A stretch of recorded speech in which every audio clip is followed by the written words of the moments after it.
નમસ્કાર. ધોરણ 6 ગણિત કંઈક આપણે જોઈ રહ્યા છીએ અને તેની અંદર આપણે રમણવાળો પ્રશ્ન પહોંચ્યા છીએ. તો રમણે ગયા વર્ષે વેચેલ સફરજન અને નારંગીનું વજન. અહીંયા જુઓ, તમને બે કોષ્ટક આપ્યા છે, જેમાં એક કોષ્ટકમાં તમને ભાવ અને બીજા કોષ્ટકમાં વેચાણ આપેલું છે.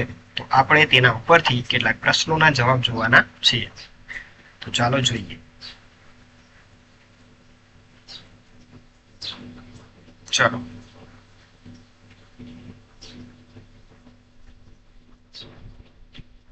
ચલો, સૌ પ્રથમ શું છે?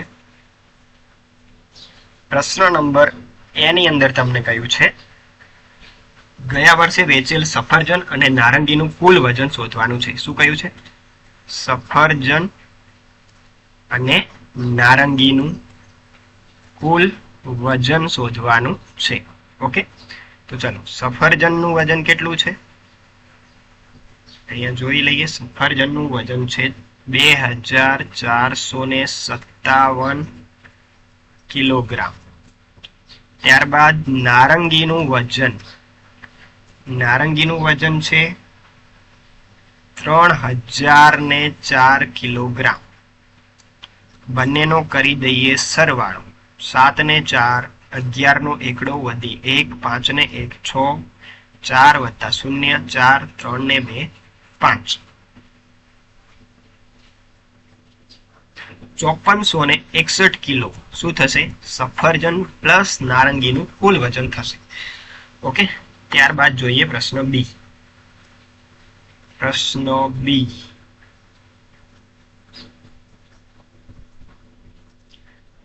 બી ની અંદર શું કહ્યું છે? સફરજન વેચવાથી મળેલ રૂપિયા. ચલો, સફરજન વેચવાથી મળેલ શું શોધવાનું છે? રૂપિયા. તો સફરજન તેની પાસે છે 2457 કિલો. કેટલા છે? 2457 કિલો. અને તેનો ભાવ શું છે? 40 રૂપિયા કિલો. તો શું કરી દેવાનું? ગુણાકાર. ઓકે,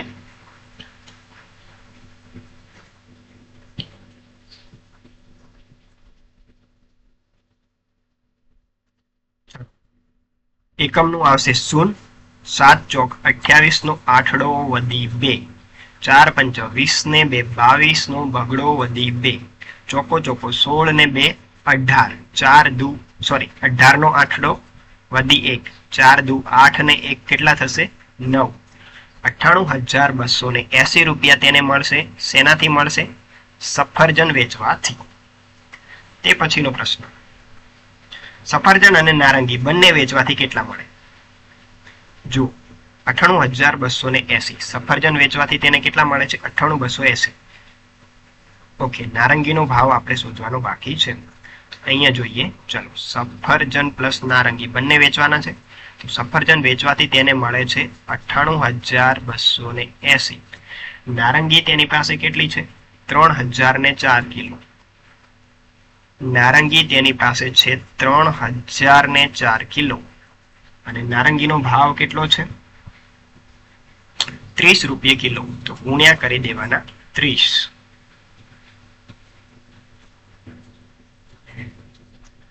ચલો, એકમનું આવશે 0. 3 ચોક 12 નો બગડો વધી 1, 3 શૂન્ય 0 ઉપરથી વધી 1 ઉતરશે. 3 ગુણ્યા 0 ઇઝ ઇક્વલ ટુ 0 અને 3 તરી 9.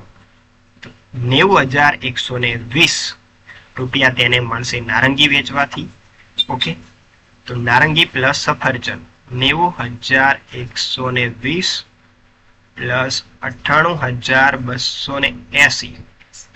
0 વત્તા 0 0, 8 ને 2 10 નું 0 વધી 1, 1 ને 1 2 ને 2 4, 8 વત્તા 0 8, 9 ને 9 આવશે 18.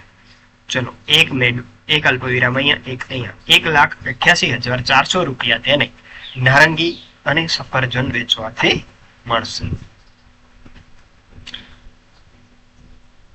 ઓકે, થોડી સ્લાઇડ એડ કરવી પડશે અહીંયા. 1 મિનિટ.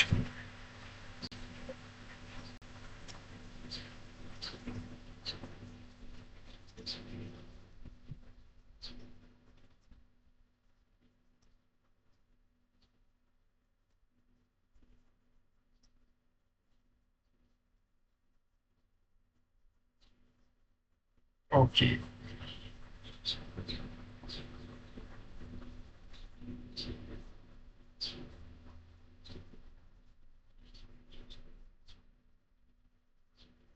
ઓકે. દરેક વસ્તુ વેચવાથી રમણને કેટલી રકમ મળી હતી તે દર્શાવતું ટેબલ.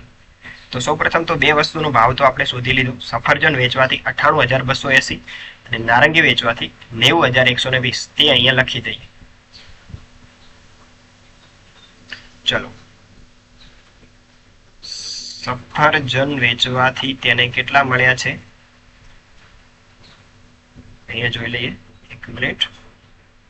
98,280 કેટલા મળ્યા છે? 98,280. નારંગી વેચવાથી તેને કંઈક મળ્યા છે 90,120. ઓકે. ત્યારબાદ શું શોધવાનું છે? કાસ્કી. કાસ્કી કેટલી છે? ચલો કાસ્કીનું શોધી લઈએ. કાસ્કી તમને આપી છે 22,760 અને તેનો ભાવ કેટલો છે? 3 રૂપિયા એક નંગ. 22,760 ગુણ્યા કેટલા કરવાના છે આપણે? 3. ઓકે.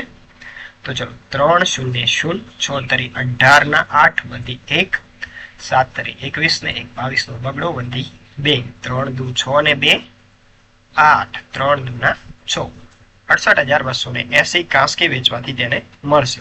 તે અહીંયા આપણે લખી દઈએ.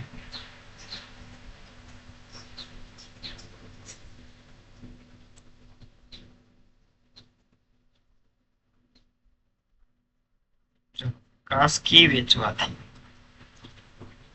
તેને કેટલા મળે છે? 68,280. કાસ્કી પછી શું છે? બ્રશ છે. બ્રશ કેટલા છે? 25,367 બ્રશ છે તેની પાસે અને તેનો ભાવ તમને આપ્યો છે પુસ્તકની અંદર બ્રશનો 10 રૂપિયા. તો જો આની અંદર સરવાળો કરવાની જરૂર નથી. શા માટે? જો બ્રશ કેટલા છે? ગુણાકાર કરવાની જરૂર નથી. 25,367 છે અને એક બ્રશનો ભાવ 10 છે.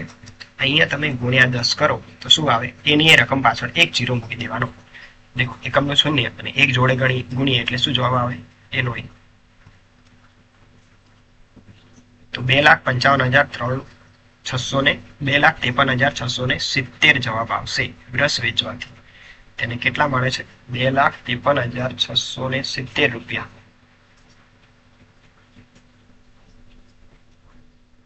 ઓકે. ધેન બ્રશ પછી પેન્સિલ. પેન્સિલની અંદર પણ તમારે ગુણાકાર કરવાની જરૂર નથી. શા માટે? કારણ કે પેન્સિલ તેની પાસે છે 38,530 તેણે વેચી છે અને 1 રૂપિયો ભાવ છે. તો ગુણ્યા 1 કરીએ એટલે જવાબ એનો એ આવે. ઓકે. ત્યારબાદ છે નોટબુક. નોટબુક ચલો અહીંયા જોઈ લઈએ. નોટબુક તેની પાસે કેટલી છે? તો તેની પાસે નોટબુક તમને ચોપડીની અંદર આપી છે 40,002 અને એકનો ભાવ 6 રૂપિયા છે. કેટલી આપી છે? 40,002 એકનો ભાવ 6. 6 દુ 12 નો બગડો વધી 1 6 0 0 ઉપરથી 1 6 0 0 6 0 0 6 24 એક અલ્પવિરામ અહીંયા એક અહીંયા 2,40,012. નોટબુક વેચવાથી તેને મળે છે 2,40,012 રૂપિયા. ઓકે.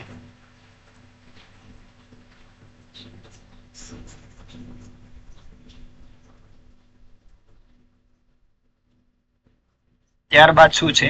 સાબુ. સાબુ કેટલા છે તેની પાસે? 20,005 સાબુ છે અને એક સાબુનો ભાવ છે 8 રૂપિયા. ઓકે. તો સાબુનું જોઈ લઈએ. ચલો સાબુ કેટલા છે તેની પાસે?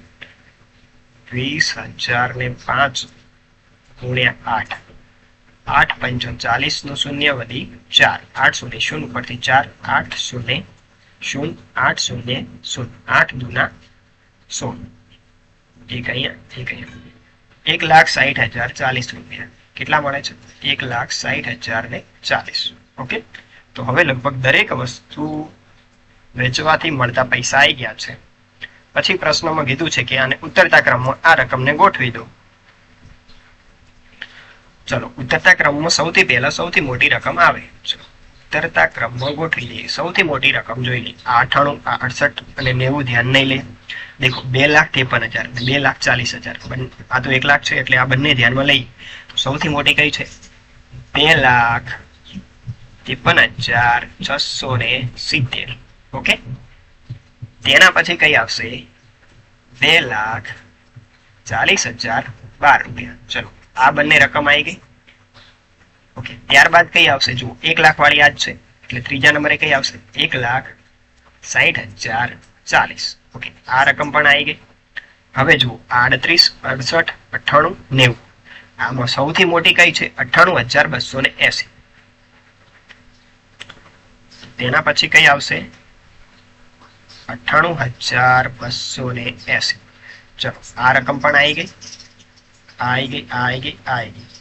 ત્યારબાદ 90, 68 અને 38 ત્રણેયમાં મોટી કઈ છે? 90,120.